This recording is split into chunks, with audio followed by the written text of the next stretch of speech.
Kumusta po kayo? Ako po si Mia at maligayang pagbabalik sa hinahon. Sa bawat pintig ng ating puso, may kwentong nabubuo at may kwentong nasisira. Sabi nila, ang pinakamasakit na pagtataksil ay hindi galing sa kaaway, kundi sa mga taong pinagkatiwalaan mo ng iyong buong mundo. Paano ka lalaban kung ang mismong pamilya na binuo mo, ang nais kumitil sa buhay mo, ang tanging maririnig sa kwarto ay ang mahinang pag-awit ni Tess, isang oyayi na paulit-ulit niyang kinakanta para sa kanyang anghel. Amoy sanggol ang buong paligid, isang halimuyak ng gatas at pagmamahal. Nakapikit ang mga mata ng maliit na si Angelo, ang kanyang dibdib ay marahang tumataas baba sa bawat paghinga. Hinaplos ni Tess ang malambot na pisngi nito. Isang linggo pa lamang ang nakakalipas mula nang isinilang niya ang kanyang munting prinsipe. At sa loob ng isang linggong iyon, naramdaman niya ang isang kaligayahang hindi pa niya naramdaman kailanman. Dito sa maliit na nilalang na ito, umiikot ang kanyang mundo. Idinikit niya ang kanyang hintuturo sa palad ng sanggol. Agad itong hinawakan ni Angelo ng mahigpit. Napangiti si Tess. Ito ang buhay na pinangarap niya. Isang masayang pamilya kasama si Marco, ang kanyang asawa, at ngayon, ang kanilang anak. Wala na siyang mahihiling pa hanggang sa bumukas ang pinto. Ano to, Tess? Ang boses ni Marco ay malamig, kasing lamig ng yelo. Nawala ang ngiti sa mga labi ni Tess. Dahan-dahan siyang lumingon. Nakatayo si Marco sa may pintuan, ang kanyang mukha ay walang emosyon. Sa kamay niya ay isang folder na puti. Ibinato niya ito sa kama. Isang tumpok ng mga papel na kumalat sa ibabaw ng puting kumot. Ilang pulgada lang mula sa natutulog na sanggol. Napakislot si Angelo. Agad na napahawak si Tess sa kanyang anak, na para bang poprotektahan ito mula sa bigat ng folder. Marco, ang tanging nasabi niya, ang kanyang boses ay mahina. Lumapit si Marco. Hindi niya tiningnan ang sanggol. Ang mga mata niya ay nakatutok lamang kay Tess. Huwag ka nang magkunwari, Tess. Alam ko na ang lahat. Anong lahat? Tanong ni Tess. Nanginginig ang boses. Pinulot niya ang isang papel. Isang bank statement. May mga malalaking halaga ng perang inilipat sa isang account na hindi niya kilala. Ninakawan mo ang sarili nating kumpanya, mariing sabi ni Marco. Ang bawat salita ay parang isang sampal. Ang perang pinaghirapan ko, ang perang dapat sana, ay para sa kinabukasan ng anak natin. Nilustay mo. Parang may umugong sa tainga ni Tess. Ang mga salita ni Marco ay dumadaan lang. Hindi niya maintindihan. Siya? Nagnakaw? Paano? Ang buong buhay niya nitong mga nakaraang taon ay umikot lang sa pag-aalaga sa bahay na ito, sa pagsuporta sa mga pangarap ni Marco. Ang sarili niyang ipon, ang perang minana niya sa kanyang mga magulang, ay ibinuhos niya sa kumpanyang yon para lang makapagsimula sila. Marco, hindi ko alam ang sinasabi mo. Tess, anong nangyayari? Isang pamilyar na boses ang narinig ni Tess mula sa likuran ni Marco. Si Arlene, ang best friend niya, ang ninang ni Angelo. Nakatayo ito roon, ang mukha ay puno ng pag-aalala. Pero may iba sa mga mata niya, isang kislap na hindi niya mabasa. Arlene, tulungan mo ako. Sabihin mo kay Marco. Hindi totoo yan. Pagmamakaawa ni Tess, lumapit si Arlene, pero hindi sa kanya. Tumabi ito kay Marco. Hinawakan nito ang braso ng asawa niya. Marco, dahan-dahan lang. Baka nagkakamali lang tayo. Ang boses niya ay malumanay, pero para kay Tess, ito'y lason. Hindi tayo nagkakamali, Arlene, sabi ni Marco. Hindi inaalis ang tingin kay Tess. Nandito ang lahat ng ebidensya, mga pirma niya, mga bank transfer. Itinuro ni Marco ang isang deed of sale. Pirma mo to, hindi ba, Tess? Tiningnan ni Tess ang papel, ang pangalan niya, ang pirma niya. Pero, Kailan niya ito pinirmahan? Nanlamig ang buong katawan niya. Naalala niya ang mga sandaling pinapipirmahan siya ni Marco ng mga dokumento, sinasabing para raw sa negosyo, habang abala siya sa pag-aasikaso ng bahay. Nagtiwala siya, buong buo. Marco, hindi. Umiling-iling si Tess. Ang mga luha ay nagsisimula nang mamuo sa kanyang mga mata. Hindi ko magagawa iyan. Pero ginawa mo, sabi ni Marco. Ang boses ay walang bakas ng pagmamahal na minsan niyang ipinangako. At ngayon, kailangan mong harapin ang lahat. Natahimik ang kwarto. Tanging ang mahinang paghikbi ni Angelo ang maririnig. Niyakap ni Tess ang kanyang anak. Sa isang iglap, gumuho ang mundong binuo niya. Ang lalaking pinakasalan niya, ang kaibigan na itinuring niyang kapatid. Ngayon ay nakatayo sa harap niya bilang mga berdugo. May isang paraan para hindi ka makulong, Tess, sabi ni Marco. Ang boses ay bumaba. Naging isang mapanganib na bulong. Inilapag niya ang isa pang dokumento sa ibabaw ng mga papel. Isang kasulatan. Nanginginig ang mga kamay ni Tess habang binabasa niya ito. Legal guardianship. Transfer of assets. Isinusuko niya ang lahat ng karapatan niya sa lahat ng ari-ariang minana niya. Lahat. Pumirma ka sa kasulatan na isasalin mo sa akin ang lahat ng mana mo, utos ni Marco, o ipapakulong kita. Napatingin si Tess sa mukha ng kanyang asawa. Ang mukhang minahal niya, ang mukhang pinagkatiwalaan niya. Ngayon ay mukha ng isang estranghero. Tumingin siya kay Arlene na mabilis na umiwas ng tingin. Doon, sa mga mata nilang dalawa, nakita niya ang katotohanan.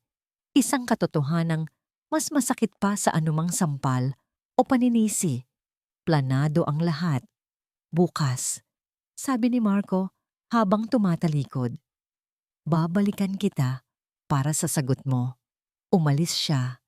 Sumunod si Arlene, pero bago isara ang pinto, sumulyap ito kay Tess. Isang sulyap na puno ng awa at ng tagumpay.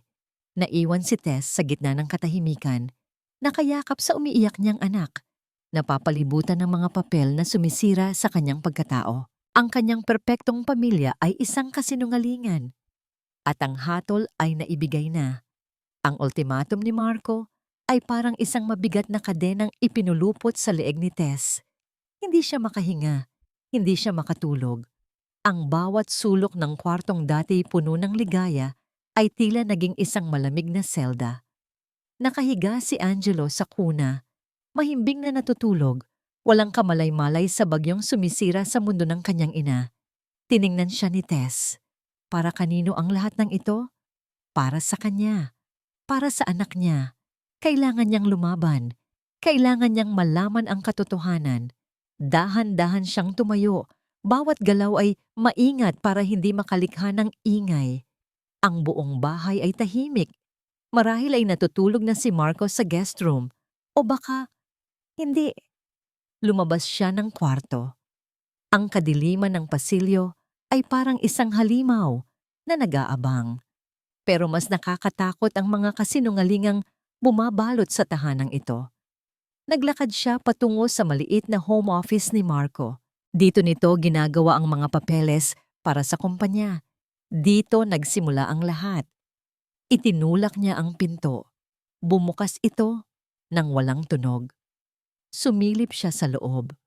Walang tao. Pumasok siya. Isinara ang pinto sa kanyang likuran at binuksan ang maliit na table lamp. Nagsimula siyang maghalungkat. Anumang bagay. Anumang makakapagbigay sa kanya ng kasagutan. Binuksan niya ang mga drawer. Puro mga resibo, mga lumang kontrata. Walang kakaiba. Napaupo siya sa upuan ni Marco. Ramdam ang pagod at kawalan ng pag-asa. Napasandal siya at aksidenteng nasipa ang isang maliit na kahon sa ilalim ng mesa. Yumuko siya para pulutin ito. Isang kahon ng sapatos. Pero nang buksan niya, hindi sapatos ang laman. Isang telepono. Hindi ito ang telepono ni Marco na araw-araw nitong ginagamit. Iba ito. Mas luma. Kinuha niya ito, Nanginginig ang mga kamay. Binuksan niya. Walang password. At doon, bumungad sa kanya ang impyerno. Ang inbox ay puno ng mga mensahe. Galing lahat sa iisang pangalan, Arlene. Kamusta ang Reyna? Tulog na ba? Miss na kita. Nakuha ko na ang kopya ng pirma niya. Madali lang gayahin. Konting tiis na lang, mahal. Mapapasa atin din ang lahat. Ang bawat mensahe ay isang patalim na tumatarak sa puso ni Tess. Sinundan ito ng mga litrato, mga larawan ni Marco at Arlene, magkayakap sa isang beach na hindi niya alam, magkahalikan sa loob ng sasakyan. Mga ngiti at tawanan na dapat sana ay para sa kanya, ang matalik niyang kaibigan at ang kanyang asawa. Nanlalabo ang kanyang paningin dahil sa mga luhang hindi niya mapigilan. Nag-scroll pa siya na para bang sinasaktan niya ang sarili ng paulit-ulit. Nakita niya ang isang mas lumang mensahe mula kay Arlene. Huwag kang mag-alala sa utang mo kay Aling Esmeralda. Kapag nakuha na natin ang pera ni Tess, bayad na lahat yan. Aling Esmeralda, ang ina ni Marco. Ang biyena niyang laging mabait sa kanya. Kasama rin ba siya rito? Gusto niyang isuka ang lahat ng sakit. Ang buong buhay niya ay isang malaking palabas. Habang tinitingnan niya ang mga litrato, may nahagip ang kanyang mga mata. Isang pamilyar na bagay sa mesa sa likuran nila. Ang lumang litrato nilang tatlo, siya, si Marco at si Arlene, na nakangiti sa isang frame. Ang litratong yon ay nasa sala nila. Kinuha nila ang larawang yon sa mismong bahay na ito. Tinakpan niya ng daliri ang sarili niyang mukha sa screen ng telepono. Ang natira ay si Marco at Arlene. Magkatabi. Masaya. Bagay na bagay. Isang patak ng luha ang tumulo mula sa kanyang mga mata. Bumagsak sa screen na para bang sinusubukang burahin ang masakit na katotohanan. Iyon na. Wala nang duda. Itatago na sana niya ang telepono nang may marinig siyang ugong ng sasakyan sa labas. Si Marco, umuwi na. Nagmamadali siyang tumayo para ibalik ang kahon. Sa pagmamadali niya, nahulog ang isang maliit na bagay mula sa kanyang buhok, isang itim na hairpin, at gumulong ito sa ilalim ng mesa. Wala na siyang oras para kunin yon. Tumakbo siya palabas ng opisina. Isinara ang pinto at nagmadaling bumalik sa kanyang kwarto. Isiniksik niya ang telepono sa ilalim ng unan. Humiga siya at nagtalukbong ng kumot. Pinipilit na pakalmahin ang nagwawalang tibok ng kanyang puso. Narinig niya ang pagbukas ng pinto sa ibaba. Ang mga yabag na papalapit sa pasilyo. Huminto ang mga yabag sa tapat ng pinto ng opisina. Pagkatapos ng ilang sandali ng nakakabinging katahimikan, narinig niya ang dahan-dahang pagpihit ng doorknob sa kanyang kwarto. Bumukas ang pinto. Nagkunwari si Tess na natutulog. Ngunit ang bawat himay-may ng kanyang kalamnan ay naninigas sa tensyon. Ramdam niya ang presensya ni Marco sa loob ng kwarto. Isang anino ng panganib sa dilim. Ang hangin ay tila kumapal, mabigat sa mga kasinungalingan. Gising ka pa, Tess. Hindi yun tanong, isa yung pahayag. Dahan-dahan siyang dumilat. Nakatayo si Marco sa paanan ng kama. Ang mukha niya ay bahagyang naiilawan ng buwan mula sa bintana. Seryoso, malamig. Anong kailangan mo? Tanong ni Tess. Sinisikap na itago ang panginginig sa kanyang boses. Naglakad si Marco palapit sa kanya. Umupo siya sa gilid ng kama. Nag-isip ka na ba? Tanong ni Marco. Bukas ng umaga, kailangan ko ng sagot mo. Pirma o kulungan? Simple lang, Tess. Ang simpleng tanong na yon ang nagpabuelta sa dugo ni Tess. Hindi niya nainisip ang takot. Tumingin siya sa kanyang tabi, kinuha ang teleponong nakasuksok sa ilalim ng unan at ibinato ito sa dibdib ni Marco. Iyan ang sagot ko. Sigaw ni Tess. Hindi alintana ang pag-iyak ni Angelo na nagising dahil sa lakas ng kanyang tinig. Ang lahat ng kasinungalingan ninyo, ang lahat ng plano ninyo, akala ninyo hindi ko malalaman. Sa loob ng isang linggo, iyan ang inisip ninyo habang nagpapagaling ako mula sa panganganak. Bumagsak ang telepono sa kama. Nag-flash ang screen na nagpapakita ng larawan ni Arlene. Napatulala si Marco. Ang kanyang mga mata ay nanlaki. Hindi niya inaasahan ito. Saan mo nakuha yan? Bulong ni Marco. Ang best friend ko? Ang ninang ng anak ko? Napuno ng laso ng boses ni Tess. Ang partner mo sa pangangaliwa at pagnanakaw? Sumagot ka, Marco. Bumukas ang pinto. Si Arlene. Mabilis siyang pumasok, ang muka ay nag-aalala. Pero nang makita niya ang telepono, nawala ang pag-arte. Marco, anong ginawa mo? Hiningal niyang tanong. Hindi kay Tess, kundi kay Marco. Alam na niya, Arlene. Bulong ni Marco, tulala pa rin. Ngumisi si Arlene, isang nangising malamig at mapagmataas. Good. Mas madali. Huwag mo nang hintayin ang umaga, Marco. Ang mga salitang iyon ay nagparalisa kay Tess. Hindi na ito usapang pera. Ano ang ibig mong sabihin? Tanong ni Tess. Lumapit si Arlene at hinawakan ang buhok ni Tess. Ang ibig kong sabihin, Tess, ay hindi mo dapat sinubukan pang maging matalino. Umalis kayo! Lumabas kayo sa kwarto ng anak ko! Sigaw ni Tess. Niyakap ng mahigpit si Angelo. Nagbago ang mukha ni Marco. Ang takot ay napalitan ng galit at desperasyon. Ang hiya, ang kahihiyang nalantad, ay mas matindi pa sa anumang krimen. Hindi na kita pwedeng hayaang huminga, Tess, sabi ni Marco. Ang boses ay parang gumagapang na ahas. Hinawakan niya si Tess sa braso. Marahas. Tumayo ka. Bitawan mo ako, Marco. Marco, masisira ka. Sigaw ni Tess. Hindi na. Sira na ako dahil sa'yo. Pinilit niyang hilahin si Tess palabas ng kama. Ngunit si Tess, na may lakas ng isang inang nagtatanggol, ay humawak sa kuna. Ang anak ko. Iiwan ko ang anak ko. Nagpumigla si Tess. Hindi! Sigaw ni Arlene. Dapat isama mo ang bata. Walang pwedeng maging saksi. Walang pwedeng umangkin sa mana. Ang mga salitang yon ay nagpabagsak sa puso ni Tess. Hindi lang siya ang target, kundi pati ang walang muwang niyang anak. Pumiglas si Marco. Inihagis niya ang kumot. Binuhat niya si Tess at ang sanggol na nakakapit sa kanyang dibdib. Wala kang karapatan sa anak na to. Marco, maawa ka. Hindi kanya kasalanan. Sigaw ni Tess.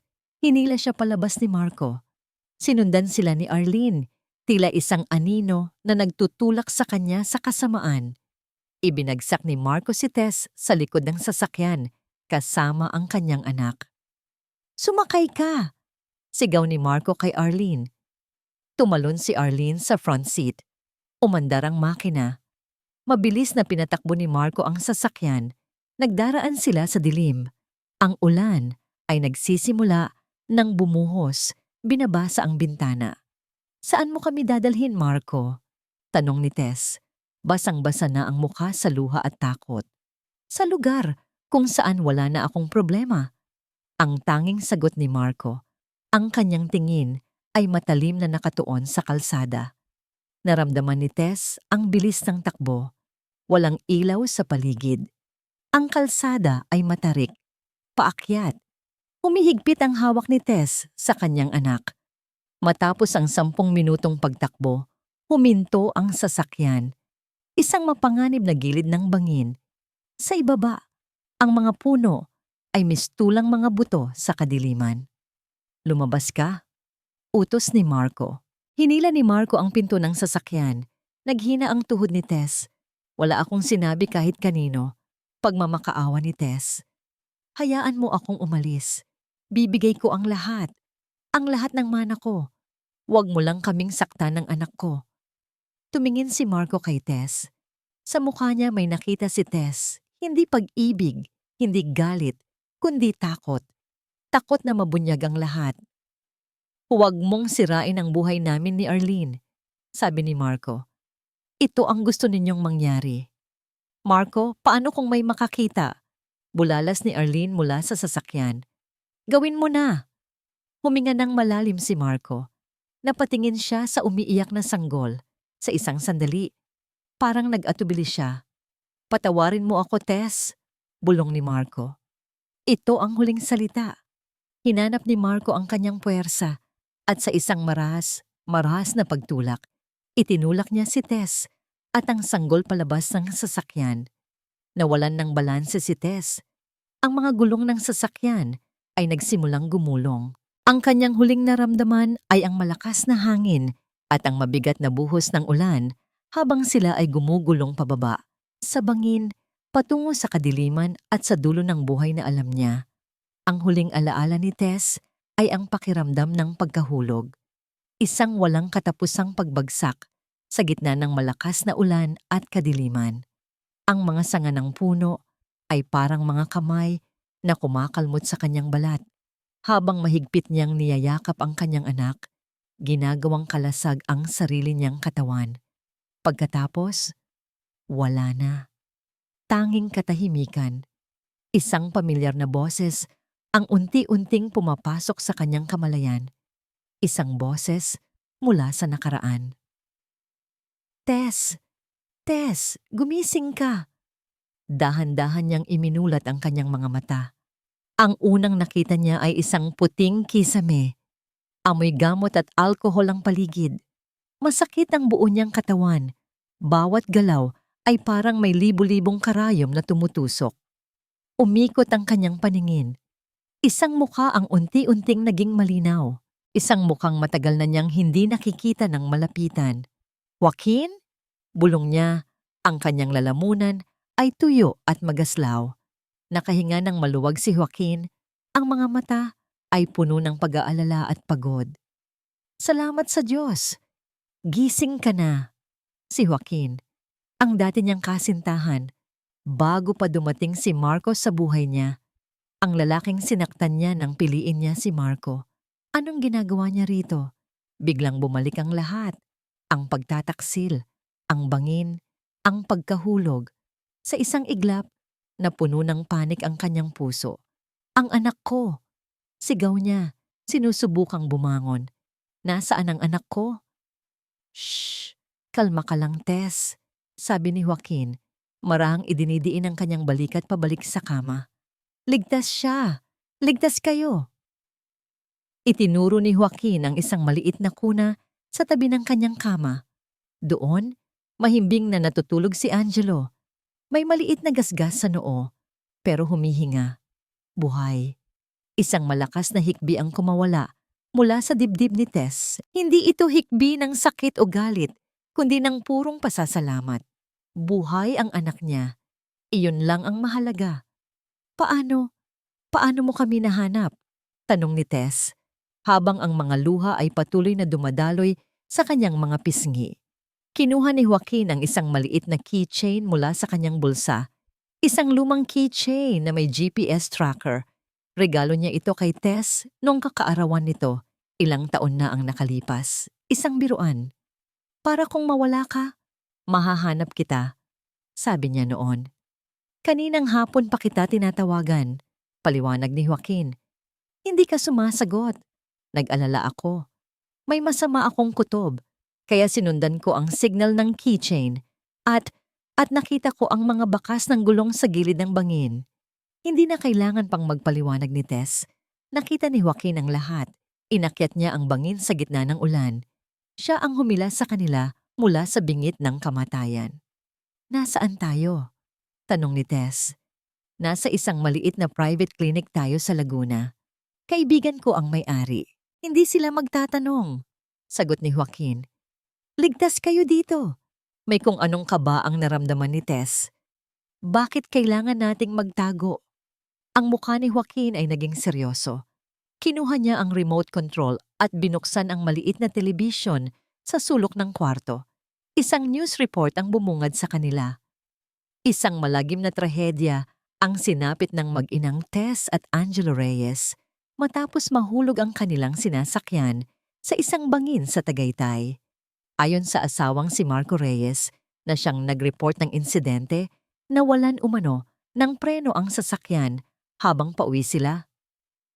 Nakatutok ang kamera sa mukha ni Marco. Umiiyak ito.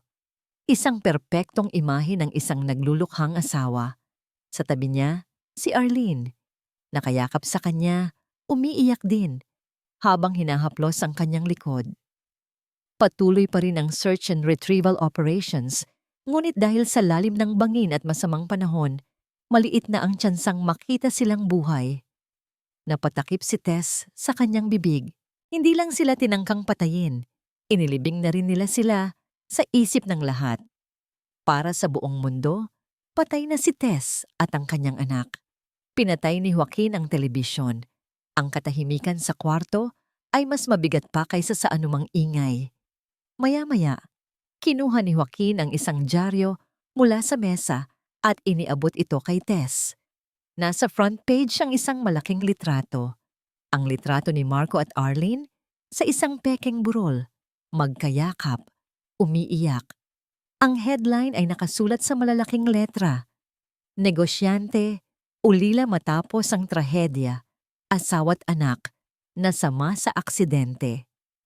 Nanginig ang kamay ni Tess habang hawak ang dyaryo. Ito pala ang plano nila. Isang perpektong krimen. Burado na siya sa mundo. Malaya na silang angkinin ang lahat. Nang dapat sana ay para sa kanya at sa kanyang anak.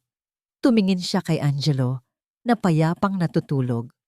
Isang apoy ang biglang nag-alab sa loob ng kanyang puso. Isang apoy na mas mainit kaysa sa sakit ng kanyang mga sugat. Hindi pa ito tapos. Hindi nila alam na ang multong kanilang nilikha ay magbabalik. At sa kanyang pagbabalik, sisingilin niya ang lahat ng kanilang utang. Lumipas ang mga buwan. Ang ingay at takot ng Maynila ay napalitan ng katahimikan ng probinsya. Ang kanilang kanlungan ay isang maliit na bahay na inayos ni Joaquin, napapaligiran ng mga puno ng niyog at luntiang palayan. Dito, si Tess ay hindi si Tess Reyes, ang babaeng namatay sa isang trahedya. Dito siya si Elena, isang simpleng ina na ang buong mundo ay ang kanyang anak na si Angelo. Ngunit sa gabi, kapag ang katahimikan ay nagiging kabingihan, bumabalik ang mga multo. Madalas siyang magising na sumisigaw, basang-basa ng pawis. Ang pakiramdam ng pagkahulog, ang malamig na ngisi ni Arlene, ang huling mga salitang, "Patawarin mo ako, Tess," ni Marco. Lahat ay bumabalik sa kanyang mga panaginip. Nag-iiwan ito ng lamat sa kanyang puso na tila hindi na kailanman mabubuo. Ngunit sa pagsikat ng araw, may isang dahilan si Tess para bumangon. May isang dahilan para pilitin ang sariling ngumiti. Si Angelo. Ang bawat umaga ay nagsisimula sa amoy gatas nitong hininga. Ang pagdampi ng maliliit nitong kamay sa kanyang pisngi ay sapat na para burahin ang takot ng gabi. Ang una nitong mapongiti ay parang sinag ng araw na tumunaw sa yelo sa kanyang puso. Ang una nitong halakhak ay ang pinakamagandang musikang narinig niya. Si Angelo, ang kanyang gamot, ang kanyang lakas, ang kanyang pag-asa. Si Joaquin ay palaging naroon, pero hindi nagpapakita ng kahit anong pag-aasam. Isa siyang tahimik na anino ng suporta. Siya ang nagdadala ng kanilang mga pagkain mula sa bayan. Siya ang nagkukumpuni ng sirang bubong. Minsan, uupo lang siya sa labas. Pinapanood silang mag-ina na maglaro sa ilalim ng puno ng mangga. Ang kanyang presensya ay isang paalala na sa gitna ng lahat ng kasamaan, mayroon pa ring kabutihan. Isang hapon, habang pinapanood ni Tess si Angelo na nakadapa sa isang banig, nakita niya ang kanyang anak na pilit na iniaangat ang ulo. Gumagalaw ang maliliit nitong braso at binti, tila isang pagong na sinusubukang tumihaya. Paulit-ulit, napapagod pero hindi sumusuko. Napangiti si Tess. "Kaya mo yan, anak." At sa isang huling malakas na tulak, nagtagumpay si Angelo. Umiikot at sa wakas ay tumihaya. Itinaas nito ang kanyang mga kamay na para bang nagdiriwang ng isang malaking tagumpay. Sa sandaling iyon, hindi napigilan ni Tess ang mga luha. Bumuhos ang mga ito mula sa kanyang mga mata. Hindi yun luha ng pighati, kundi luha ng purong kaligayahan at pag-asa. Lumuhod siya sa tabi ng kanyang anak, hinaplos ang pisngi nito at bumulong. Lalaban tayo anak, para sa'yo. Doon, sa harap ng kanyang munting mandirigma, nagbago ang lahat. Ang paghihiganti ay hindi na lang para sa sakit na idinulot sa kanya. Ito ay para sa kinabukasang ninakaw mula sa kanila. Para sa hustisya na nararapat para kay Angelo. Kinagabihan, habang naghahanda sila ng hapunan, tumunog ang telepono ni Joaquin. Isang tawag mula sa Maynila. Lumabas siya ng bahay para sagutin ito. Mula sa bintana, nakita ni Tess kung paano nagbago ang anyo ng mukha ni Joaquin. Nawala ang kalmadong ngiti at napalitan ng pag-aalala. Pagbalik niya sa loob, pilit siyang ngumiti. Wala yon. Tungkol lang sa trabaho. Ngunit alam ni Tess na nagsisinungaling ito. Kinabukasan, habang natutulog si Angelo, naririnig ni Tess si Joaquin na may kausap ulit sa telepono sa labas. Ang boses niya ay mahina, pero sapat na para marinig niya ang ilang salita sa pagitan ng mga ihip ng hangin. Oo, kailangan kong ibenta ang lupa sa Batangas. May malaking pagkakagastusan. Nanlamig ang buong katawan ni Tess. Ang lupa sa Batangas, iyon ang tanging yaman na naiwan sa pamilya ni Joaquin, isang pamana na ayaw nitong pakawalan. At ngayon, ibebenta niya ito? Para kanino? Para sa kanila. Ang gamutan niya, ang kanilang pagkain, ang kanilang tirahan, lahat ng yun ay may kapalit. Isang kapalit na hindi niya kayang bayaran, pero binabayaran ni Joaquin gamit ang sarili nitong kinabukasan. Isang mabigat na damdamin ang bumalot sa kanya. Utang na loob. Hindi niya kayang manatiling nakatago habang may ibang taong nagsasakripisyo para sa kanya. Hindi na. Tapos na ang pagpapagaling. Oras na para kumilos. Kinabukasan, hinintay ni Tess na umalis si Joaquin para mamalengke sa bayan.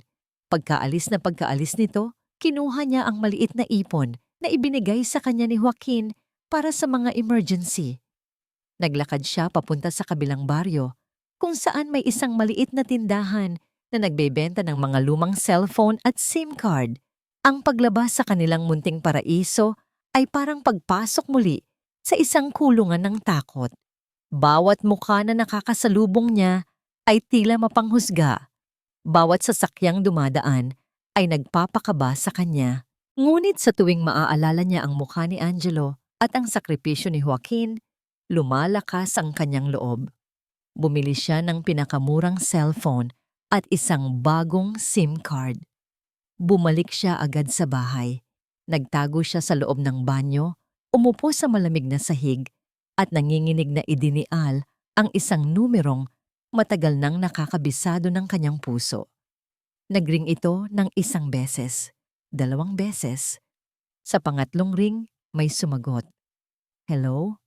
Isang boses na puno ng pagod. Isang boses na puno ng lungkot. Ang boses ni Manang Lydia. Nanginig ang mga labi ni Tess. Sinubukan niyang magsalita, pero walang tunog na lumalabas. Hello? Sino to? Kung isa ka sa mga reporter, tigilan niyo na kami. Sabi ni Manang Lydia. May halong inis. Huminga ng malalim si Tess. Manang bulong niya. Natahimik ang kabilang linya. Isang mahabang katahimikan. Manang si Tess to. Narinig ni Tess ang isang malakas na paghinga na sinundan ng isang hikbi. Isang mahinang, pigil na hikbi. Ma'am? Ma'am Tess? Diyos ko po. Buhay ako, Manang. Sabi ni Tess habang ang sarili niyang mga luha ay nagsisimula ng tumulo.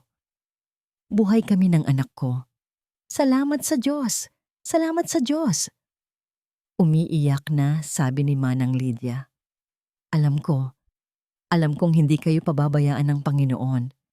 Ma'am, nasaan po kayo? Anong nangyari? Mahabang kwento, Manang. Ang mahalaga, ligtas kami. Pero kailangan ko ng tulong mo. Kahit ano, ma'am. Kahit ano. Mabilis na sagot ng matanda. Kailangan kong malaman Anong nangyayari dyan? Tanong ni Tess. Huminga ng malalim si Manang Lydia, tila nag-iipon ng lakas. Ang bahay. Ma'am, parang hindi na ito ang bahay na iniwan ninyo. Ang dalawang demonyo, sila na ang hari at reyna dito. Si Sir Marco laging wala. Laging lasing. Si Ma'am Arlene. Siya na ang nagpapatakbo ng lahat. Tinanggal niya ang mga dating katulong. Ako na lang ang natira dahil sa utang na loob mo sa pamilya ko. Dugtong ni Tess. Ang puso ay kumikirot para sa matanda. Utang ko sa mga magulang ninyo ang buhay ko, Ma'am Tess. Hinding-hindi ko kayo iiwan. Kahit anong iutos nyo, gagawin ko. Matatag na sabi ni Manang Lydia. Ang kanyang katapatan ay parang isang mainit na apoy na sumilab sa nanlalamig na puso ni Tess. Manang, kailangan ko ng mga mata at tainga dyan. Alamin mo ang lahat, ang mga plano nila, ang mga pinag-uusapan nila. Mag-iingat ka, Manang. Huwag kang magpapahalata. Masusunod po, Ma'am. Bago ibaba ni Tess ang telepono, may biglang naalala si Manang Lydia. Ma'am, may isa pa po. Ano yon, Manang? Ang nanay ni Sir Marco, si Doña Esmeralda. Madalas po siyang pumunta dito. Pero hindi niya pinapansin si Ma'am Arlene. Dumidiretso siya sa opisina ni Sir Marco at doon sila nagkukulong. Minsan, naririnig ko silang nagtatalo. Doon na naman ang pangalan na yon, Doña Esmeralda. Ang biyenang akala niya ay isang anghel. Sige, Manang, salamat. Tatawag ako ulit. Itapon mo ang SIM card na gamit mo ngayon at bumili ka ng bago. Itago mo ang numero ko. Huwag ipapaalam kahit kanino. Opo, Ma'am. Pagkatapos ng tawag, binasag ni Tess ang SIM card sa dalawa at itinapon sa inidoro. Itinago niya ang munting telepono. Paglabas niya ng banyo, sinalubong siya ng liwanag ng hapon. Pakiramdam niya, isang malaking tinik ang nabunot sa kanyang dibdib. Hindi na siya nag-iisa sa laban na ito. Mayroon na siyang kakampi. Ngunit habang papadilim, habang hinihintay ang pagdating ni Joaquin, isa pang tawag ang dumating sa bago niyang telepono. Isang tawag mula kay Manang Lydia, gamit ang bago nitong SIM. Ma'am Tess, nanginginig ang boses ng matanda. Manang, anong nangyari? Ma'am, nakita ko si Arlene. Huminto ang matanda. Tila takot sabihin ang susunod. Ano, Manang? Anong nakita mo? Umiinom po siya ng mga gamot na tinatago niya sa drawer niya. At kaninang umaga lang po, habang naglilinis ako malapit sa kwarto nila, narinig ko siyang nagsusuka sa banyo. Palagi po siyang nagsusuka tuwing umaga. Natahimik si Tess. Ang mga piraso ng palaisipan ay unti-unting nabubuo sa kanyang isip. Ang mga gamot, ang pagsusuka, isang malamig na realisasyon ang gumapang sa kanyang kalamnan. Isang bagong sandata, isang bagong kahinaan na pwede niyang gamitin laban sa kanila. Ang impormasyon mula kay Manang Lydia ay parang isang piraso ng yelo sa kamay ni Tess. Malamig, matalas, at kung gagamitin ng tama, kayang mag-iwan ng malalim na sugat. Sa loob ng 2 araw, pinag-isipan niya itong mabuti. Gabi-gabi, habang pinapatulog niya si Angelo, tinititigan niya ang payapang mukha nito. Isang kasalanan ba ang gamitin ang isang posibleng inosenteng buhay para sa hustisya ng isa pa? Paulit-ulit niyang tinanong sa sarili. Ngunit sa tuwing maaalala niya ang pagtulak sa kanila sa bangin, ang pag-iyak ni Angelo sa gitna ng dilim, nawawala ang lahat ng kanyang pag-aalinlangan. Ito ay digmaan. At sa digmaan, lahat ng armas ay kailangang gamitin. Kumuha siya ng isang maliit na piraso ng papel at isang panulat. Siniguro niyang babaguhin niya ang kanyang sulat kamay. Simple lang ang isinulat niya, pero bawat letra ay puno ng lason. Para sa ating anghel, naghihintay ako. Kinabukasan, kinausap niya si Joaquin. Inilabas niya ang isang maliit na paper bag. Sa loob, isang pares ng maliliit na medyas ng sanggol na kulay asul na binili niya kasama ng cellphone. Isinama niya ang maikling sulat. Joaquin, pwede ba akong humingi ng pabor? Tumingin si Joaquin sa laman ng paper bag. Pagkatapos ay kay Tess, nakita niya ang determinasyon sa mga mata nito. Ano ang kailangan mong gawin ko? Ipadala mo to sa opisina ni Marco. Walang pangalan ng nagpadala. Isang anonymous delivery lang. Nag-aalangan si Joaquin. Sigurado ka ba dito, Tess? This is provocative. Kailangan kong sirain ang tiwala nila sa isa't isa, Joaquin. Matatag na sabi ni Tess. Kailangan nilang magduda. Kailangan nilang mag-away. Iyan ang simula ng pagbagsak nila. Tumango si Joaquin. Hindi na siya nagtanong pa. Kinuha niya ang paper bag at umalis. Kinahapunan, naghihintay si Tess sa tawag ni Manang Lydia na parang nakaupo sa ibabaw ng mga karayom. At dumating nga ito. Ma'am! Bulong ni Manang Lydia sa kabilang linya. Ang boses ay nanginginig sa excitement at takot. Dumating na po. Grabe po ang gulo dito. Anong nangyari, Manang? Ikwento mo lahat. Kalmadong utos ni Tess kahit ang puso niya ay kumakarera. Isang delivery po para kay Sir Marco. Akala namin, dokumento lang. Pero nang buksan niya, ma'am, nakita ko po, isang pares ng medyas ng baby at may sulat. Huminga ng malalim si Tess. Nasaan si Arlene? Naroon din po. Nagtatawanan pa sila bago buksan ni Sir Marco ang package. Pagkakita po nila, nagbago ang lahat. Namutla si Sir Marco. Pagkatapos, namula siya sa galit. Itinapon niya ang medyas sa mukha ni Ma'am Arlene. Narinig ni Tess ang pagsinghap ni Manang Lydia. Sumigaw po si Sir Marco. Kanino to galing? Sino ang ama niyan? Sabihin mo ang totoo, Arlene. Anong sagot ni Arlene? Umiiyak po siya, ma'am. Sabi niya, wala siyang alam na baka may naninira lang sa kanila. Pero hindi po naniwala si Sir Marco. Sinisigawan niya pa rin po. Sabi niya, kaya pala palagi kang nahihilo. Kaya pala ayaw mong magpa-check up sa doktor ng pamilya. May tinatago ka. Napatakip ng bibig si Tess. Gumana. Mas epektibo pa kaysa sa inaasahan niya. Tapos, ma'am, nag-aalangang dugtong ni Manang Lydia. Sumagot po si Ma'am Arlene. Sumigaw din po siya. Ano ang sabi niya? Sabi niya po, huwag mong isumbat sa akin yan. Pareho lang tayong may tinatago. Napakunot ang noo ni Tess. Pareho lang may tinatago. Anong itinatago ni Marco? Manang, may narinig ka pa ba? Hindi na natapos ni Tess ang sasabihin nang may marinig siyang malakas na kalabog sa kabilang linya na sinundan ng sigaw ni Arlene. Manang, anong nangyayari? Ma'am, sandali po. Bulong ni Manang Lydia. Dumating po si Doña Esmeralda. Narinig niya yata ang sigawan.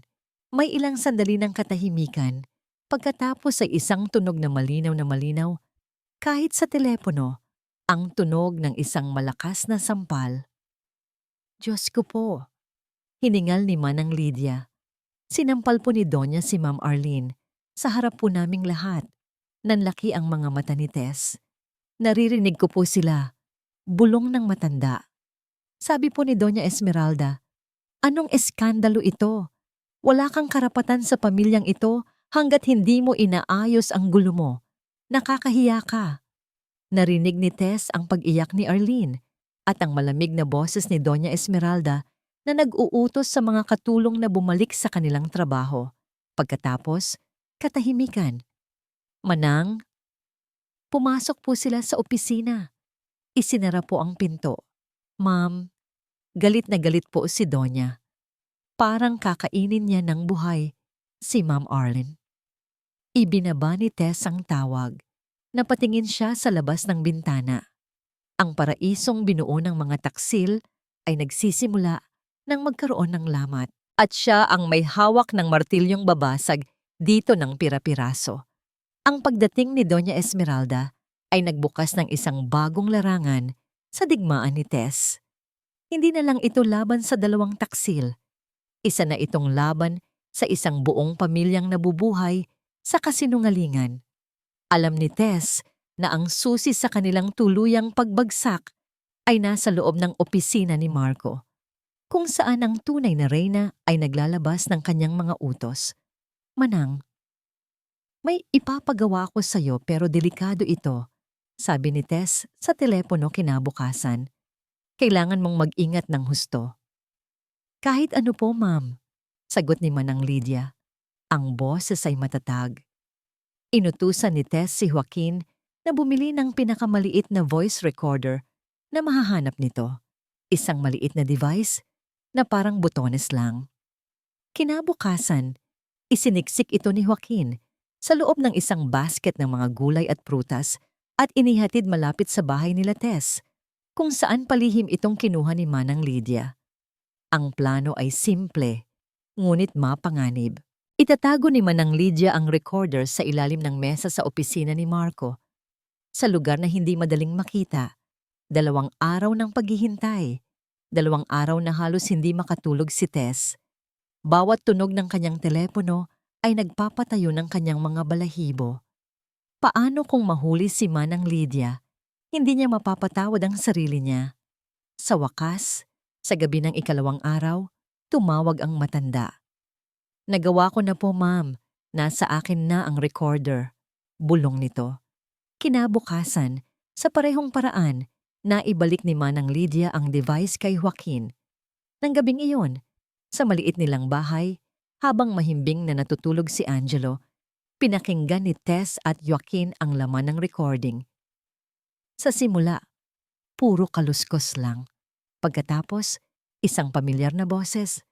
Hanggang kailan natin to gagawin, ma? Boses ni Marco. Puno ng pagod at inis. Hanggang sa masigurado nating lahat ng yaman ni Tess ay legal na nasa pangalan mo. Ang matigas at malamig na boses ni Doña Esmeralda. Ang boses na laging malambing kapag kausap si Tess noon. Pero si Arlene, mabuntis siya. Paano kung malaman ng lahat na hindi sa akin ang bata? Napatigil sa paghinga si Tess. Tumingin siya kay Joaquin na nanlalaki rin ang mga mata. Kaya nga kailangan niyong magpakasal agad, sigaw ni Doña Esmeralda. Para isipin ng lahat na sayo yan. Pagkatapos, bahala na siya sa buhay niya. Ang mahalaga ay ang pera.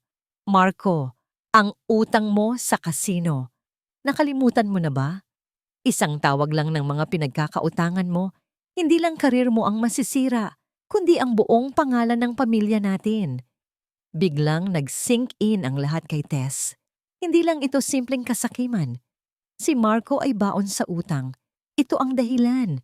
Ito ang desperasyon. Kasalanan ko bang natalo ako? Sumbat ni Marco. Kasalanan ko bang mas pinili ng daddy na iwanan ang lahat kay Tess kaysa sa sarili niyang anak?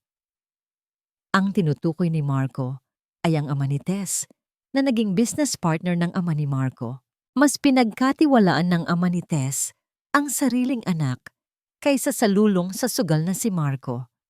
Isang sugat na matagal na palang dinadala ni Marco. Huminga ng malalim si Doña Esmeralda. Huwag mo nang isipin yan. Ang mahalaga, naayos na natin. Patay na si Tess.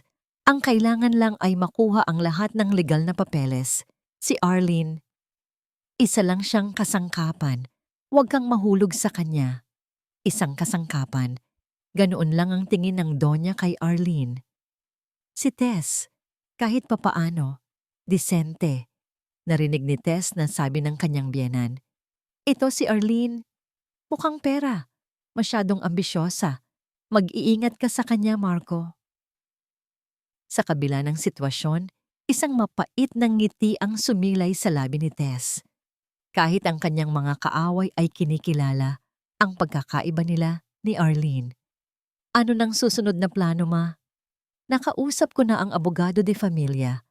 Aayusin na niya ang mga final documents para sa last will and testament ni Tess. Kapag napirmahan na yon, tapos na ang lahat.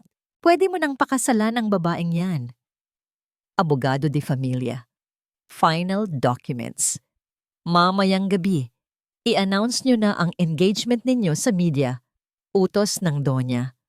Magpatawag ka ng press con. Kailangan nating patatagin ang imahe ng pamilya. Isang biyudo na handa ng magsimula ulit. Isang kwentong magugustuhan ng mga tao. Nagtapos ang recording, katahimikan. Pinatay ni Tess ang player. Malinaw na ang lahat. Ang buong plano. Ang bawat motibo. Hindi si Marco ang utak.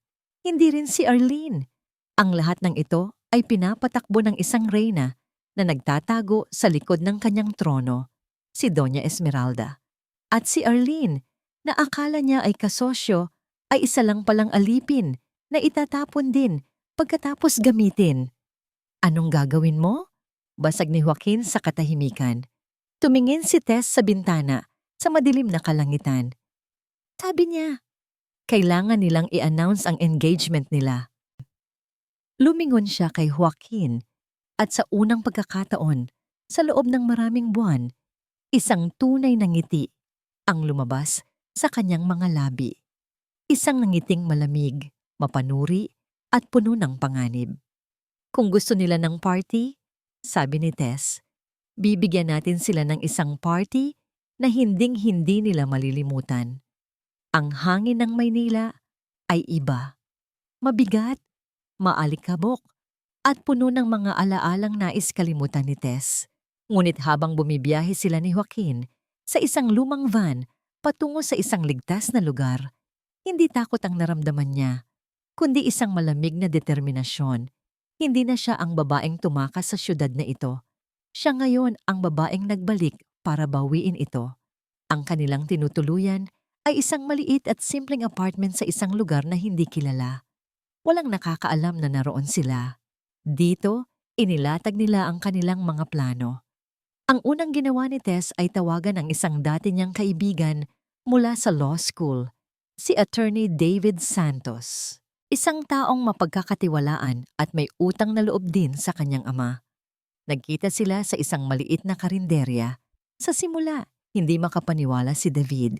Pero nang marinig niya ang buong kwento at ang recording ng pag-uusap ni Marco at Doña Esmeralda, ang kanyang pagkabigla ay napalitan ng propesyonal na galit. Walang hiya sila. Ang tanging nasabi ni David habang paulit-ulit na umiiling. Tess, this is more than enough. Attempted murder, falsification of documents. We can put them all in jail for a very long time. Gusto ko, David, pero gusto kong mangyari yon sa paraang ako ang magdidikta. Sabi ni Tess, ang boses ay matatag. Gusto kong makita ng buong mundo kung sino talaga sila, bago sila kaladkarin ng pulis. Pumayag si Dave. Siya na ang bahalang mag-asikaso ng mga legal na hakbang sa likod ng mga kurtina, handa ng kumilos sa tamang hudyat. Ang huling piyesa sa plano ay ang pinakadelikado. Si Manang Lydia. Manang, ito na ang huling pabor na hihingin ko sa iyo. Sabi ni Tess sa telepono, ang boses ay mababa. Pagkatapos nito, gusto kong umalis ka na dyan sa bahay bago pa magsimula ang gulo. Inutusan niya si Manang Lydia na itanim ang 3 maliliit na wireless camera na binili ni Joaquin. Isa na nakatutok sa main entrance, isa sa entablado kung saan mag-aanunsyo sina Marco at isa sa VIP table kung saan uupo si Doña Esmeralda. Sa gabi ng engagement party, habang abala ang lahat, iyon ang pagkakataon ng matanda. Isang gabi bago ang party, tumayo si Tess sa harap ng salamin sa kanilang banyo. Tinitigan niya ang kanyang refleksyon. Ang babaeng nakatingin pabalik ay hindi na ang Tess na kilala niya. Wala na ang malambot na mga mata, ang laging nakangiting mga labi. Napalitan ito ng isang matalas na titig, isang seryosong mukha na hinubog ng sakit at pagtataksil. Hinawakan niya ang kanyang buhok. Mas maikli na ngayon at mas simple. Hindi na siya ang asawa ni Marco Reyes. Siya si Tess. Isang ina. Isang mandirigma. Biglang bumukas ang pinto. Si Joaquin. May dala siyang isang basong tubig. Nakita niya ang lungkot at bigat sa mga mata ni Tess. Lumapit siya at marahang hinawakan ang kamay nito. Malamig. Hindi ka nag-iisa, sabi ni Joaquin. Ang boses ay mahina ngunit puno ng katiyakan. Nandito ako. Sa simpleng mga salitang iyon, sa init ng kanyang palad, gumaan ang pakiramdam ni Tess. Tumango siya. Iyon lang ang lakas na kailangan niya. Nang gabing iyon, habang sinusuri nila ang live feed mula sa mga kamera na matagumpay na naitanim ni Manang Lydia, biglang tumawag ang matanda. Ang boses nito ay pabulong at nanginginig. Ma'am, may kailangan po kayong malaman. Ano yon, Manang? Si Ma'am Arlene po. Kaninang hapon, may palihim siyang kinausap sa parking lot ng isang mall. Isang lalaking mukhang siga po. Nag-abot po siya ng isang makapal na sobre, tapos umalis din po agad. Isang lalaking siga. Sino naman iyon? Ang tunay na ama ng dinadala niya. O baka may iba pa siyang plano na hindi alam ni na Marco? Isa na namang misteryo. Pinakalma ni Tess si Manang Lydia at sinabihang mag-empake na at umalis sa bahay kinabukasan bago pa magsimula ang party. Pumayag naman ito. Pagkatapos ng tawag, sinubukan ni Tess na ipagsawalang bahala ang bagong impormasyon. Kailangan niyang mag-focus. Bukas na ang malaking gabi. Inilapag niya ang kanyang telepono sa mesa para maghanda na sa pagtulog. Ngunit bago pa siya makalayo, umilaw ang screen nito. Isang text message mula sa isang hindi rehistradong numero. Binuksan niya ito. 4 na salita lang ang nakasulat, pero sapat na yon para manlamig ang kanyang buong katawan at tumindig ang lahat ng kanyang balahibo. Alam ko na buhay ka. Mag-ingat ka. Ang ballroom ng isang grand hotel ay napuno ng mga kilalang personalidad, mga business partner at media. Ang lahat ay naroon para saksihan ang bagong simula ni Marco Reyes. Ang hangin ay puno ng amoy ng mamahaling pabango, masasarap na pagkain at mga pekeng ngiti. Sa isang maliit na apartment ilang kilometro ang layo, nakatutok si Tess at Joaquin sa 3 screen ng laptop. Pinapanood ang live feed mula sa mga nakatagong kamera. Si Angelo ay mahimbing na natutulog sa kabilang kwarto. Si Attorney David Santos ay naghihintay sa labas ng hotel kasama ang isang team ng mga pulis na naka-plain clothes. Handa nang pumasok sa kanyang hudyat. Sa gitna ng entablado, nakatayo sina Marco at Arlene. Si Marco ay nakasuot ng isang mamahaling suit, pilit nang ngumingiti sa mga kamera. Si Arlene, sa kanyang nagniningning na pulang bestida, ay parang isang reyna. Hinahaplos-haplos niya ang kanyang tiyan na bahagya ng umuumbok. Isang larawan ng kaligayahan. Sa VIP table, nakaupo si Doña Esmeralda, taas noo, ang reynang ina, na nagmamasid sa tagumpay ng kanyang kaharian. Ladies and gentlemen, simula ni Marco sa mikropono, ang boses ay nanginginig ng bahagya. Maraming salamat sa inyong pagdalo ngayong gabi. 1 taon na ang nakalipas. Nawala sa akin ang lahat. Nagsimulang mag-artista si Marco. Ang kanyang mga mata ay nag-umpisang mamasa-masa. Nawala ang aking mag-ina. Ngunit sa gitna ng kadiliman, may isang ilaw na hindi ako iniwan. Ang matalik na kaibigan ng aking asawa. Ang aking Arlene. Hinawakan ni Marco ang kamay ni Arlene. Ngumiti ito sa kanya, isang ngiting puno ng tagumpay. At ngayong gabi, nais naming ibahagi sa inyo. Ito na, ang hudyat.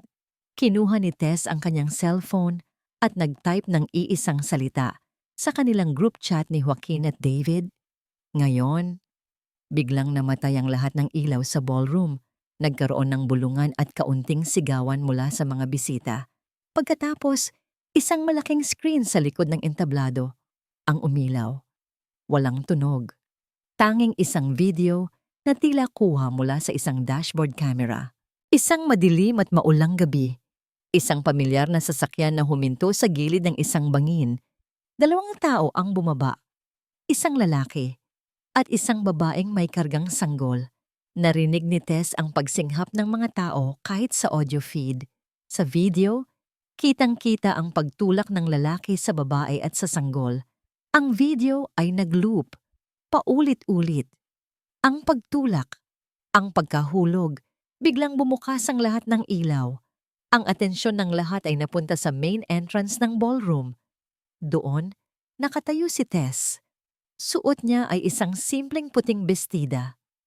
Ang kanyang mukha ay kalmado, ngunit ang kanyang mga mata ay nag-aapoy at sa kanyang mga bisig, mahimbing na natutulog ang isang batang lalaki na may kulot na buhok. Ang katahimikan sa loob ng ballroom ay nakakabingi. Ang lahat ng mga mata, mula sa mga bisita, sa media, hanggang kina Marco, Arlene at Doña Esmeralda, ay nakatutok sa kanya. Para silang nakakita ng isang multo. Si Arlene ang unang nakabawi. "Sino ka?" Sigaw niya, kahit alam na alam niya ang sagot. Si Marco ay parang naging bato. Ang kulay sa kanyang mukha ay nawala, at ang mikropono ay nahulog mula sa kanyang nanginginig na kamay. Si Doña Esmeralda, sa kanyang table, ay napahawak sa kanyang dibdib. Ang kanyang mga mata ay nanlalaki sa takot at hindi paniniwala. Dahan-dahang naglakad si Tess papunta sa gitna. Ang bawat hakbang niya ay mabigat. Bawat isa ay isang pagtapak sa mga kasinungalingan nila. Huminto siya ilang talampakan mula sa entablado. "Nakalimutan niyo yata ang isa sa mga bisita niyo," sabi ni Tess. Ang kanyang boses ay malamig, ngunit malinaw. Pinalakas ng katahimikan ng buong lugar. "Nagulat ba kayo? Akala niyo ba ganun na lang kadaling patayin ang isang ina na lumalaban para sa kanyang anak?" Itinaas niya ng bahagya si Angelo. "Ito si Angelo, ang anak ko, ang tagapagmana na sinubukan niyong burahin sa mundo." Ang mga kamera ng media ay nagsimulang mag-flash. Lahat ay nakatutok sa eksena. "Mangga sinungaling!" sigaw ni Arlene. "Impostor ka! Patay na si Tess! Patay na sila!" "Talaga ba, Arlene?" tanong ni Tess. Isang mapait na ngiti ang sumilay sa kanyang labi. Itinuro niya ang screen. "Kung patay na ako, sino ang babaeng itinulak ng asawa ko sa bangin na yan?" Wala nang masabi si Marco. Ang kanyang mga labi ay bumubukas-sara, pero walang salitang lumalabas. Biglang bumukas ang mga pinto ng ballroom. Pumasok si Attorney David Santos, kasunod ang mga pulis. "Marco Reyes, Arlene Santos, Doña Esmeralda Reyes," sabi ni David sa malakas na boses, "iniimbitahan namin kayo sa presinto para sa kasong attempted murder at falsification of public documents." Doon na nagsimula ang kaguluhan. Ngunit bago pa man makalapit ang mga pulis kay Marco, isang hindi inaasahang bagay ang nangyari. Biglang lumuhod si Arlene sa sahig. Gumapang siya palapit sa paanan ni Tess. Umiiyak, humahagulgol. "Hindi niya kasalanan lahat," sigaw ni Arlene habang nakaturo kay Marco. "Utos lahat ito ng nanay niya. Si Doña Esmeralda ang may pakana." Lahat ng kamera ay bumaling kay Doña Esmeralda. Ang reyna, sa unang pagkakataon, ay nawalan ng kanyang korona. Ang kanyang muka ay napuno ng purong takot. Ang sigaw ni Arlene ay parang bomba na sumabog sa loob ng ballroom. Lahat ng mata, na kanina'y nakatutok kay Tess, ay biglang lumipat kay Doña Esmeralda. Ang reynang laging may kontrol ay ngayoy tulala. Ang kanyang pilit na ngiti ay nabura, at ang kanyang matapang na anyo ay naglaho. "Mga sinungaling!" sigaw ni Doña Esmeralda. Sinusubukang bawiin ang kanyang poise. "May sakit sa pag-iisip ang babaeng yan. Nagpaparinig lang kayo." Ngunit huli na ang lahat. Kung may sakit sa pag-iisip siya, Doña Esmeralda, paano niya nalaman ang utang ni Marco sa kasino? Tanong ni Tess. Ang boses ay kalmado. "At paano niya nalaman ang mga sinabi mo tungkol sa pagkuha ng mana ko habang nasa opisina kayo ni Marco na akala mo ay sarado ang pinto?" Sa isang iglap, binuksan ni David ang speaker ng maliit na recorder na hawak niya. Umalingaw-ngaw sa buong ballroom ang boses ni Doña Esmeralda. "Hanggang sa masigurado nating lahat ng yaman ni Tess ay legal na nasa pangalan mo. Ang utang mo sa kasino, nakalimutan mo na ba? Isang tawag lang ng mga pinagkakautangan mo, Hindi lang karir mo ang masisira, kundi ang buong pangalan ng pamilya natin. Si Arlene, isa lang siyang kasangkapan. Huwag kang mahulog sa kanya.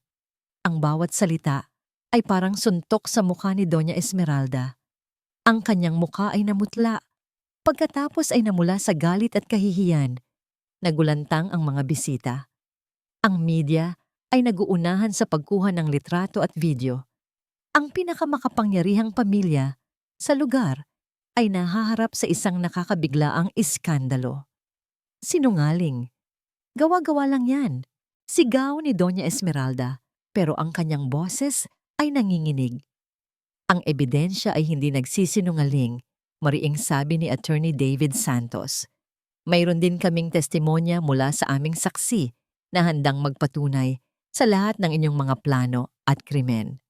Tumuro si David sa isang sulok ng ballroom. Lumabas si Manang Lydia mula sa likod ng mga kurtina. Ang kanyang mukha ay puno ng takot, ngunit may matatag na tingin. Naglakad siya papalapit kay Tess at sa harap ng lahat, yumuko siya at ginawa ang pagmamano, isang tanda ng pinakamataas na respeto. Ma'am Tess, ako po si Manang Lydia. Sabi niya, ang boses ay malinaw. Ako po ang makakapagpatunay sa lahat ng kasamaan ng mga taong yan. Nahuli na. Tuluyan na silang nahuli. Nanginginig ang buong katawan ni Marco. Ang kanyang mga mata ay nanlalaki sa galit at pagtataksil kay Arlene. Walang hiya ka, Arlene. Pinaplano mong sirain kaming lahat. Hindi. Ikaw. Kasalanan mo to, Marco. Kasalanan mo to lahat. Sigaw ni Arlene. Tumayo at tinulak si Marco. Nagsimula na ang kaguluhan. Lumapit ang mga pulis kina Marco, Arlene, at Doña Esmeralda. Pinaghiwalay sila. Ang bawat isa ay umiiyak, sumisigaw, at nagtuturuan. Ang lahat ng kanilang kayamanan, kapangyarihan, at dignidad ay nawala sa isang gabi. Ang kanilang hiya ay nadurog sa harap ng buong lipunan. Sa gitna ng kaguluhan, nakatayo si Tess. Kalmado. Nakayakap pa rin kay Angelo. Hindi siya nakaramdam ng kagalakan sa pagbagsak ng mga ito. Tanging kapayapaan. Kapayapaan na sa wakas, natapos na ang laban. Lumapit si Joaquin sa kanyang tabi. Inilagay ang kanyang kamay sa kanyang balikat. Ngumiti siya. Tapos na, Tess. Tumango si Tess. Naglakad sila palabas ng ballroom, palayo sa mga flash ng kamera, palayo sa mga sumisigaw na tao. Sa labas, sinalubong sila ng malamig na simoy ng hangin. Nilisan nila ang isang gabi ng pagbagsak, papunta sa isang umaga ng bagong simula. Makalipas ang ilang araw, nasa opisina sila ni David. Ang balita tungkol sa iskandalo ay kumalat na sa buong bansa. Si Marco at Doña Esmeralda ay kasalukuyang nasa piitan, humaharap sa maraming kaso. Si Arlene, dahil sa kanyang testimonya laban sa dalawa, ay nakakuha ng mas magaan na parusa, ngunit ang kanyang pangalan ay tuluyan ng nasira. Tess, isa pang bagay, sabi ni David. May nagpadala ng isang sulat sa akin, isang abogado na kinontrata ni Marco at Doña Esmeralda. Inabot ni David ang isang sealed envelope. Binuksan ito ni Tess, isang confession. Mula sa abogado ng pamilya Reyes, kinumpirma niya ang lahat ng mga plano, ang pagdraft ng mga pekeng dokumento, at ang pagkamatay ng pekeng Tess at Angelo. Ginawa niya ito para iligtas ang sarili niya, naunahan lang siya ni Tess. At may isa pa, sabi ni David, ang tingin ay nakatutok kay Tess. May isang detalye na hindi alam ni Marco.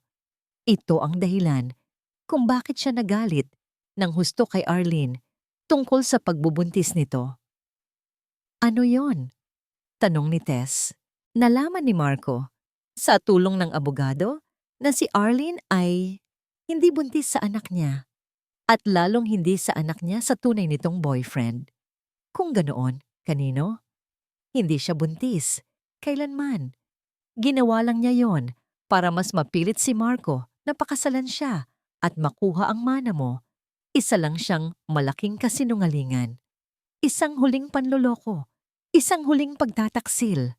Ito ang naging dahilan ng pagbagsak ni Arlene. At sa sandaling iyon, naramdaman ni Tess ang isang kakaibang kalungkutan. Isang babaeng handang gawin ang lahat, kahit magsinungaling tungkol sa isang buhay, para lang sa pera at kapangyarihan. Isang taon na ang lumipas mula ng gabing gumuho ang mundo ng mga Reyes. Si Marco at Doña Esmeralda ay kapwa na kulong, humaharap sa mahabang sentensya para sa kanilang mga krimen. Si Arlene, dahil sa kanyang kooperasyon at pagiging state witness laban sa dalawa, ay nakakuha ng mas maikling sentensya. Ngunit ang kahihiyan at pagkasira ng kanyang pangalan ay mas matindi pa sa anumang kulungan. Walang natira sa kanyang pangarap na maging reyna. Si Tess, sa tulong ni Attorney David, ay matagumpay na nabawi ang lahat ng kanyang ari-arian. Ang bahay na minana niya sa kanyang mga magulang, ang kumpanyang pinaghirapan niya, kasama si Marco. Lahat ay naibalik, ngunit hindi na siya nanirahan doon. Ang bawat sulok ng bahay na yon ay puno ng masasakit na alaala. Ibinenta niya ito, at ang isang malaking bahagi ng pinagbentahan ay ibinigay niya sa iba't ibang charity na tumutulong sa mga ina at kababaihan na nakaranas ng pang-aabuso. Ang natitirang bahagi ng kanyang mana ay ginamit niya para simulan ng isang bagong buhay, hindi sa Maynila, kundi sa isang tahimik na probinsya sa Batangas, hindi kalayuan sa kinaroroonan ng pamilya ni Joaquin. Sa lugar na ito, kung saan ang hangin ay sariwa at ang mga tao ay simple, itinayo niya ang isang maliit na karinderya. Pinangalanan niya itong Angelo's Lutong Bahay. Ang karinderya ay mabilis na naging paborito ng mga residente. Ang masasarap na lutong bahay ni Tess ay nagdala ng ngiti sa maraming mukha. Ang bawat pinggan ay niluto niya ng may pagmamahal at pag-asa. Isang hapon, abala si Tess sa paglilinis ng mga mesa, habang si Angelo ay masayang naglalaro sa likuran ng karinderya, pinapanood ang mga nagtatakbuhang manok. Ang kanyang anak ay malusog at masaya. Ang kanyang mga mata ay nagniningning sa tuwa. Biglang may pumasok sa karinderya. "Kumusta, Elena?" Napalingon si Tess. Nakatayo sa pintuan si Joaquin, nakangiti. Hindi na siya ang Joaquin na puno ng pag-aalala. Ngayon, siya ay malaya na, at ang kanyang nangiti ay mas totoo kaysa kailanman. "Joaquin," ganting nangiti ni Tess. "Kanina ka pa?" "Oo, nanonood lang ako sa'yo. Masaya akong makita ka."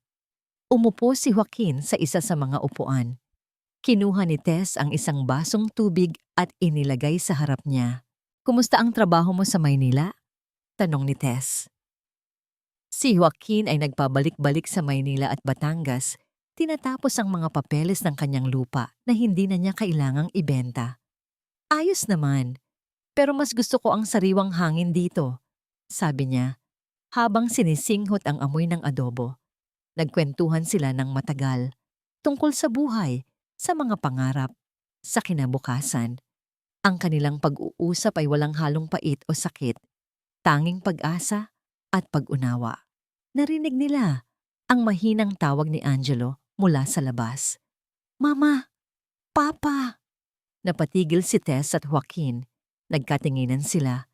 Si Angelo, na ngayon ay nakakapagsalita na, ay tinatawag si Joaquin na Papa. Hindi ito formal. Hindi ito pilit. Ito ay natural. Dahil si Joaquin ang laging naroon. Si Joaquin ang nag-alaga sa kanya mula nang siya ay sanggol pa. Si Joaquin ang ama na alam niya. Ngumiti si Joaquin. Isang ngiting puno ng pagmamahal. Napakagat si Tess sa kanyang labi. Sa puso niya, alam niya ang nararamdaman niya para kay Joaquin. Hindi na ito ang pag-ibig ng nakaraan, kundi isang mas matibay at mas malalim na pagmamahal na nabuo sa gitna ng unos. Angelo, tawag ka na yata," sabi ni Tess, pilit na iniiwasan ang tingin ni Joaquin. Tumayo si Joaquin. Naglakad siya papalapit sa pintuan. Huminto siya sandali. "Alam mo, Tess," sabi niya, hindi lumingon. "Ang karinderya mo, ang pangalan nito, parang ang pamilya natin." Naglakad siya palabas. Iniwan si Tess sa gitna ng karinderya. nag-iisip. Ang pangalan, Angelo. Angelo's lutong bahay. Ang bahay na binuo niya para sa kanyang anak. Ang bahay na puno ng pagmamahal. Huminga ng malalim si Tess. Hindi na siya nagtatago. Hindi na siya nagtatago sa sakit. Hindi na rin siya nagtatago sa pag-ibig. Naglakad siya palabas. Nakita niya si Joaquin. Nabuhat-buhat si Angelo. Parehong tumatawa habang hinahabol ang isang paru-paro. Ang sikat ng araw ay gumuguhit sa kanila. Lumilikha ng isang perpektong larawan. Isang matamis na pangako ng isang bagong umaga. Sa kanyang bulsa, mayroong isang sulat. Isang sulat mula kay Marco. Ipinadala nito mula sa kulungan. Ilang linggo na ang nakalipas. Hindi pa niya ito nabubuksan. Tiningnan niya ang sulat. Pagkatapos ay inilabas niya ito. Dahan-dahang pinunit at itinapon sa basurahan. Hindi na kailangan pa. Ang nakaraan ay nakaraan. Ang kinabukasan ay narito na, kasama ang kanyang anak at ang lalaking nagpapakita sa kanya ng tunay na kahulugan ng pagmamahal. Ang mga araw ay dumadaloy na parang ilog, tahimik, payapa. Kung noon, ang bawat sandali ay puno ng pait at takot. Ngayon, ang bawat paghinga ay puno ng pasasalamat at pag-asa. Isang hapon, matapos isara ni Tess ang kanyang karinderya, umupo siya sa balkonahe kasama si Joaquin. Ang kanyang anak na si Angelo ay mahimbing na natutulog sa loob ng bahay. Ang kalangitan ay nagpipinta ng kulay kahel at lila. Isang sining na laging nagpapagaan sa kanyang kalooban. "Masaya ka na ba, Tess?" tanong ni Joaquin. Hinawakan ng kanyang kamay. Ngumiti si Tess. Hindi iyon pilit. Hindi iyon malungkot. Iyon ay isang ngangiting hinubog ng mga bagyo, ngunit pinalakas ng mga araw na puno ng pagmamahal. "Oo, Joaquin," sagot niya. "Masaya ako." Naisip niya ang sulat ni Marco. Ang sulat na pinunit niya nang hindi binabasa. Sa loob ng ilang sandali, naramdaman niya ang isang kurot ng nakaraan. Ang galit, ang pagtataksil, ang sakit. Ngunit hindi na ito matagal. Ang mga damdaming iyon ay parang usok na agad, nawawala sa hangin. Ang pagpapatawad.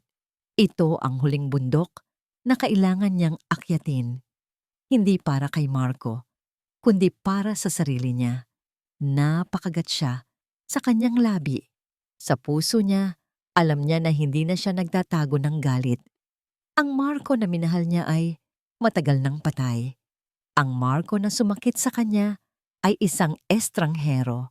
At ang estrangherong iyon ay binayaran na ang kanyang mga kasalanan sa batas. Hindi na niya kailangan pang punuin ang kanyang puso ng puot. Ang kapatawaran ay hindi nangangahulugang pagkalimot. Hindi nangangahulugang pagtanggap sa kasamaan. Ang kapatawaran ay pagpili na palayain ang sarili mula sa bigat ng nakaraan.